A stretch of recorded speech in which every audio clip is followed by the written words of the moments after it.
Ano Bíblico, 8 de novembro. Atos dos Apóstolos, capítulo 7. Então, o sumo sacerdote perguntou a Estevão: são verdadeiras estas acusações? A isso ele respondeu: irmãos e pais, ouçam-me. O Deus glorioso apareceu a Abraão, nosso pai, estando ele ainda na Mesopotâmia, antes de morar em Harã, e lhe disse: saia da sua terra e do meio dos seus parentes, e vá para a terra que eu lhe mostrarei. Então ele saiu da terra dos caldeus e se estabeleceu em Harã. Depois da morte de seu pai, Deus o trouxe a esta terra, onde vocês agora vivem. Deus não lhe deu nenhuma herança aqui, nem mesmo o espaço de um pé, mas lhe prometeu que ele, e depois dele, seus descendentes, possuiriam a terra, embora, naquele tempo, Abraão não tivesse filhos. Deus lhe falou desta forma: seus descendentes serão peregrinos numa terra estrangeira e serão escravizados e maltratados por 400 anos. Mas eu castigarei a nação a quem servirão como escravos, e depois sairão dali e me adorarão neste lugar. E deu a Abraão a aliança da circuncisão. Por isso Abraão gerou Isaque e o circuncidou 8 dias depois do seu nascimento. Mais tarde, Isaque gerou Jacó, e este os 12 patriarcas. Os patriarcas, tendo inveja de José, venderam-no como escravo para o Egito, mas Deus estava com ele e o libertou de todas as suas tribulações, dando a José favor e sabedoria diante do faraó, rei do Egito. Este o tornou governador do Egito e de todo o seu palácio. Depois houve fome em todo o Egito e em Canaã, trazendo grande sofrimento, e os nossos antepassados não encontravam alimento. Ouvindo que havia trigo no Egito, Jacó enviou nossos antepassados em sua primeira viagem. Na segunda viagem deles, José faz-se reconhecer por seus irmãos, e o faraó pôde conhecer a família de José. Depois disso, José mandou buscar seu pai Jacó e toda a sua família, que eram 75 pessoas. Então Jacó desceu ao Egito, onde faleceram ele e os nossos antepassados. Seus corpos foram levados de volta a Siquém e colocados no túmulo que Abraão havia comprado ali, dos filhos de Amor, por certa quantia. Ao se aproximar o tempo em que Deus cumpriria sua promessa a Abraão, aumentou muito o número do nosso povo no Egito. Então, outro rei, que nada sabia a respeito de José, passou a governar o Egito. Ele agiu traiçoeiramente para com o nosso povo e oprimiu os nossos antepassados, obrigando-os a abandonar os seus recém-nascidos para que não sobrevivessem. Naquele tempo nasceu Moisés, que era um menino extraordinário. Por 3 meses ele foi criado na casa de seu pai. Quando foi abandonado, a filha do faraó o tomou e o criou como seu próprio filho. Moisés foi educado em toda a sabedoria dos egípcios e veio a ser poderoso em palavras e obras. Ao completar 40 anos, Moisés decidiu visitar seus irmãos israelitas. Ao ver um deles sendo maltratado por um egípcio, saiu em defesa do oprimido e o vingou, matando o egípcio. Ele pensava que seus irmãos compreenderiam que Deus o estava usando para salvá-los, mas eles não o compreenderam. No dia seguinte, Moisés dirigiu-se a 2 israelitas que estavam brigando e tentou reconciliá-los, dizendo: homens, vocês são irmãos, por que ferem um ao outro? Mas o homem que maltratava o outro empurrou Moisés e disse: quem o nomeou líder e juiz sobre nós? Quer matar-me como matou o egípcio ontem? Ouvindo isso, Moisés fugiu para Midian, onde ficou morando como estrangeiro e teve 2 filhos. Passados 40 anos, apareceu a Moisés um anjo nas labaredas de uma sarça em chamas, no deserto, perto do monte Sinai. Vendo aquilo, ficou atônito e, aproximando-se para observar, ouviu a voz do Senhor: eu sou o Deus dos seus antepassados, o Deus de Abraão, o Deus de Isaque e o Deus de Jacó. Moisés, tremendo de medo, não ousava olhar Então o Senhor lhe disse: tire as sandálias dos pés, porque o lugar em que você está é terra santa. De fato, tenho visto a opressão sobre o meu povo no Egito. Ouvi seus gemidos e desci para livrá-lo. Venha agora, e eu o enviarei de volta ao Egito. Este é o mesmo Moisés que tinham rejeitado com estas palavras. Quem o nomeou líder e juiz? Ele foi enviado pelo próprio Deus para ser líder e libertador deles, por meio do anjo que lhe tinha aparecido na sarça. Ele os tirou de lá, fazendo maravilhas e sinais no Egito, no Mar Vermelho e no deserto durante 40 anos. Este é aquele Moisés que disse aos israelitas: Deus lhes levantará dentre seus irmãos um profeta como eu. Ele estava na congregação, no deserto, com o anjo que lhe falava no Monte Sinai e com os nossos antepassados, e recebeu palavras vivas para transmiti-las a nós. Mas nossos antepassados se recusaram a obedecer-lhe. Ao contrário, rejeitaram-no e em seu coração voltaram para o Egito. Disseram a Arão: faça para nós deuses que nos conduzam, pois a esse Moisés que nos tirou do Egito não sabemos o que lhe aconteceu. Naquela ocasião, fizeram um ídolo em forma de bezerro, trouxeram-lhe sacrifícios e fizeram uma celebração em honra ao que suas mãos tinham feito. Mas Deus afastou-se deles e os entregou à adoração dos astros, conforme o que foi escrito no livro dos profetas. Foi a mim que vocês apresentaram sacrifícios e ofertas durante os 40 anos no deserto, ó nação de Israel? Ao invés disso, levantaram o santuário de Moloque e a estrela do seu deus, Refã, ídolos que vocês fizeram para adorar. Portanto, eu os enviarei para o exílio, para além da Babilônia. No deserto, os nossos antepassados tinham o tabernáculo da aliança, que fora feito segundo a ordem de Deus a Moisés, de acordo com o modelo que ele tinha visto. Tendo recebido o tabernáculo, nossos antepassados o levaram, sob a liderança de Josué, quando tomaram a terra das nações que Deus expulsou de diante deles. Esse tabernáculo permaneceu nesta terra até a época de Davi, que encontrou graça diante de Deus e pediu que ele lhe permitisse providenciar uma habitação para o Deus de Jacó. Mas foi Salomão quem lhe construiu a casa. Todavia, o Altíssimo não habita em casas feitas por homens. Como diz o profeta: o céu é o meu trono, e a terra o estrado dos meus pés. Que espécie de casa vocês me edificarão? Diz o Senhor. Ou onde seria meu lugar de descanso? Não foram as minhas mãos que fizeram todas estas coisas? Povo rebelde, obstinado de coração e de ouvidos, vocês são iguais aos seus antepassados, sempre resistem ao Espírito Santo. Qual dos profetas os seus antepassados não perseguiram? Eles mataram aqueles que prediziam a vinda do justo, de quem agora vocês se tornaram traidores e assassinos. Vocês que receberam a lei por intermédio de anjos, mas não lhe obedeceram. Ouvindo isso, ficaram furiosos e rangeram os dentes contra ele. Mas Estevão, cheio do Espírito Santo, levantou os olhos para o céu e viu a glória de Deus e Jesus em pé, à direita de Deus. E disse: vejo os céus abertos e o Filho do Homem em pé, à direita de Deus. Mas eles taparam os ouvidos e, dando fortes gritos, lançaram-se todos juntos contra ele. Arrastaram-no para fora da cidade e começaram a apedrejá-lo. As testemunhas deixaram seus mantos aos pés de um jovem chamado Saulo. Enquanto apedrejavam Estevão, este orava: Senhor Jesus, recebe o meu espírito. Então caiu de joelhos e bradou: Senhor, não os consideres culpados deste pecado. E, tendo dito isso, adormeceu.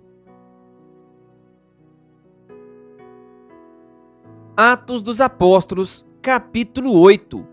E Saulo estava ali, consentindo na morte de Estevão. Naquela ocasião, desencadeou-se grande perseguição contra a igreja em Jerusalém. Todos, exceto os apóstolos, foram dispersos pelas regiões da Judéia e de Samaria. Alguns homens piedosos sepultaram Estevão e fizeram por causa dele grande lamentação.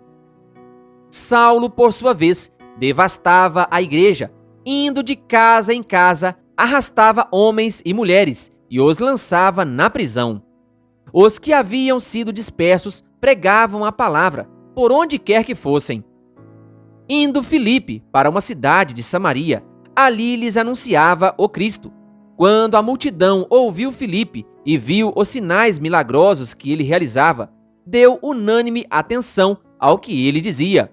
Os espíritos imundos saíam de muitos, dando gritos, e muitos paralíticos e mancos foram curados.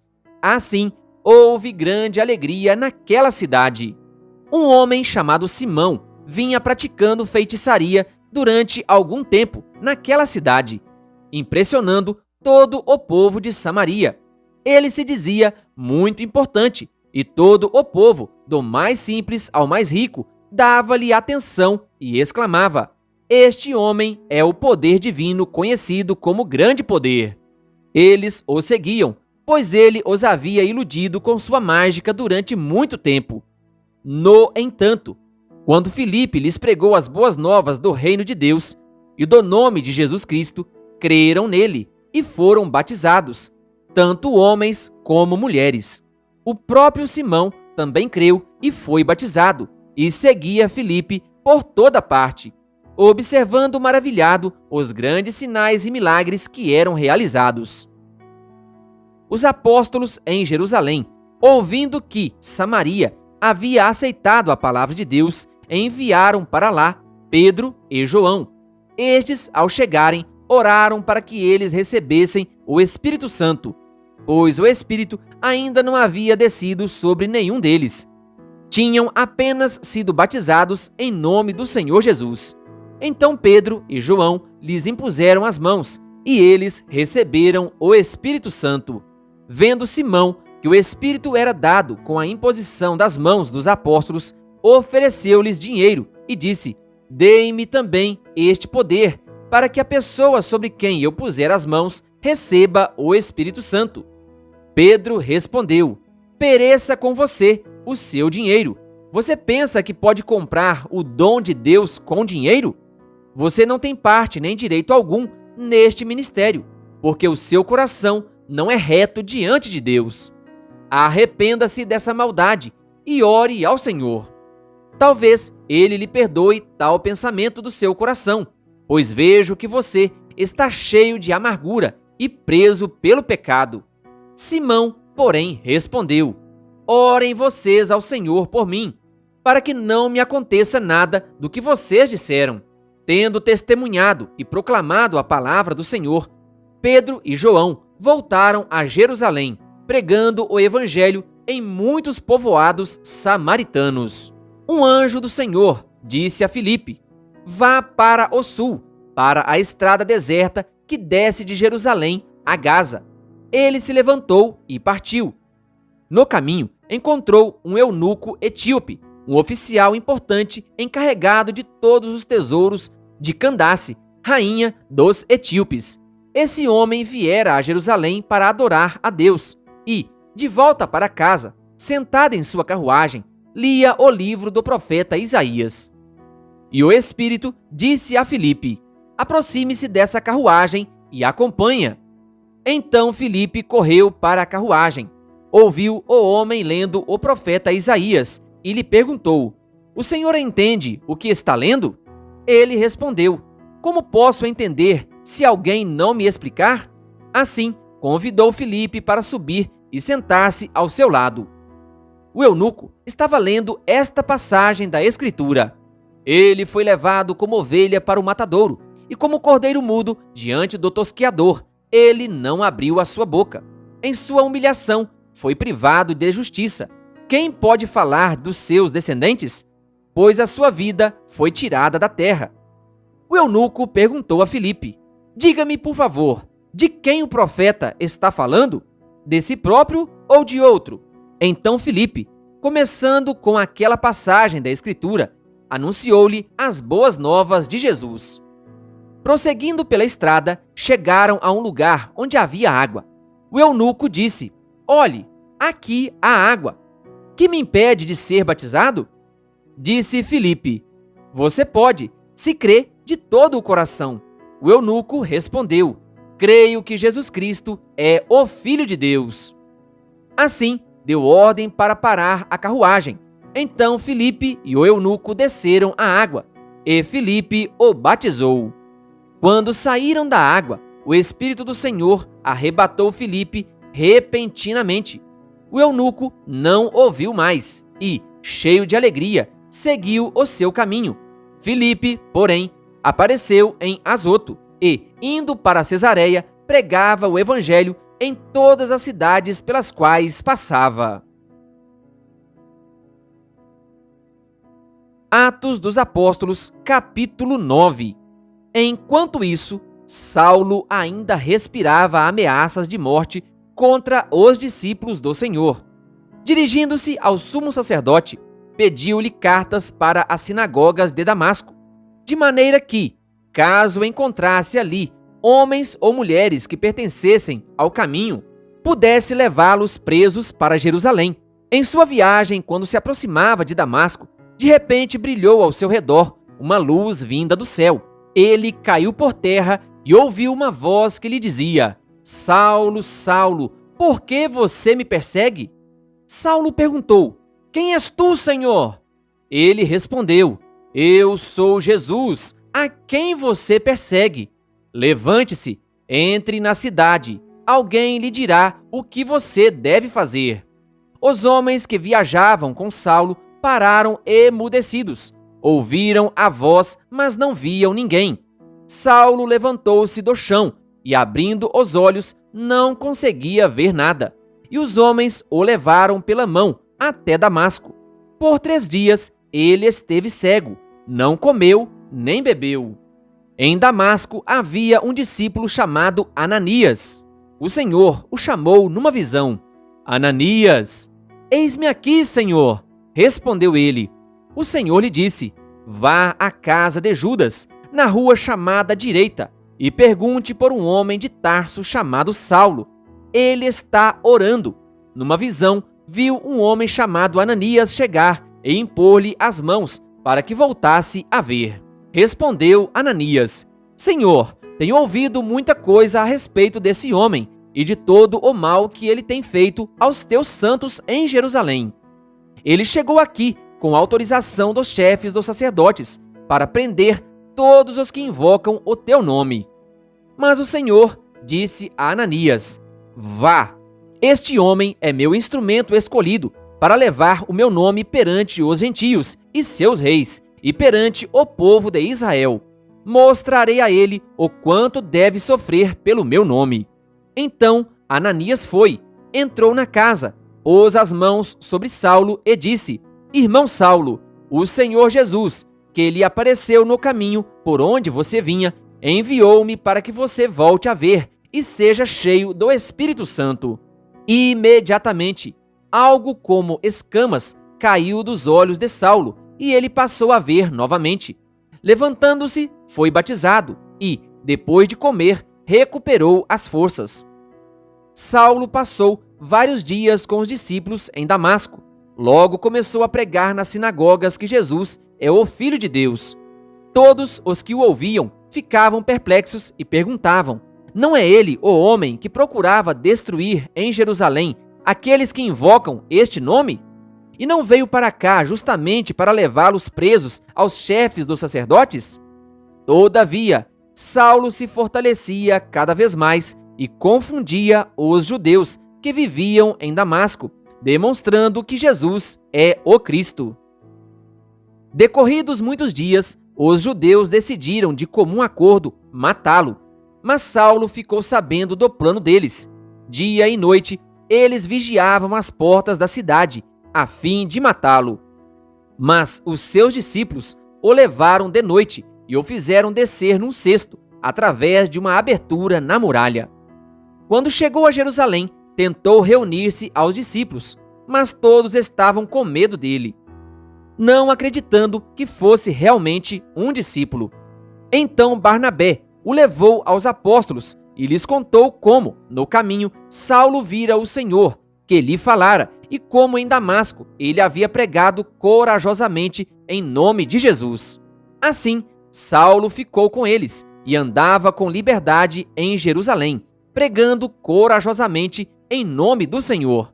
Falava e discutia com os judeus, de fala grega, mas estes tentavam matá-lo. Sabendo disso, os irmãos o levaram para Cesareia e o enviaram para Tarso. A igreja passava por um período de paz em toda a Judéia, Galiléia e Samaria. Ela se edificava e, encorajada pelo Espírito Santo, crescia em número, vivendo no temor do Senhor. Viajando por toda parte, Pedro foi visitar os santos que viviam em Lida. Ali encontrou um paralítico chamado Enéas, que estava acamado fazia 8 anos. Disse-lhe Pedro: Enéas, Jesus Cristo vai curá-lo. Levante-se e arrume a sua cama. Ele se levantou imediatamente. Todos os que viviam em Lida e Sarona ouviram e se converteram ao Senhor. Em Jope havia uma discípula chamada Tabita, que em grego é Dorcas, que se dedicava a praticar boas obras e dar esmolas. Naqueles dias, ela ficou doente e morreu, e seu corpo foi levado e colocado num quarto do andar superior. Lida ficava perto de Jope, e quando os discípulos ouviram falar que Pedro estava em Lida, mandaram-lhe 2 homens dizer-lhe: não se demore em vir até nós. Pedro foi com eles e, quando chegou, foi levado para o quarto do andar superior. Todas as viúvas o rodearam, chorando e mostrando-lhes os vestidos e outras roupas que Dorcas tinha feito quando ainda estava com elas. Pedro mandou que todos saíssem do quarto. Depois ajoelhou-se e orou. Voltando-se para a mulher morta, disse: Tabita, levante-se. Ela abriu os olhos e, vendo Pedro, sentou-se. Tomando-a pela mão, ajudou-a a pôr-se em pé. Então, chamando os santos e as viúvas, apresentou-a viva.